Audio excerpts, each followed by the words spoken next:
Diesel particulate filters physically capture diesel particulates to prevent their release into the atmosphere.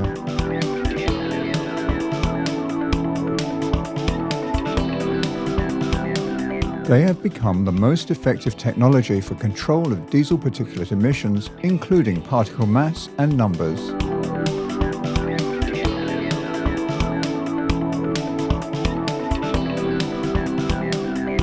The particulate filter is a ceramic honeycomb with the channels alternately blocked.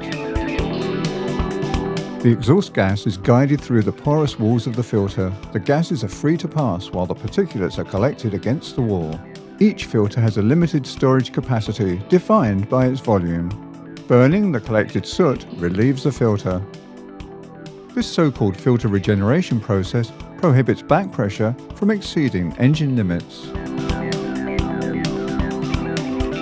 The regeneration products are ash collected in the filter and carbon dioxide and moisture released into the atmosphere. Diesel particulate filter materials have been developed that show impressive filtration efficiencies in excess of 90%.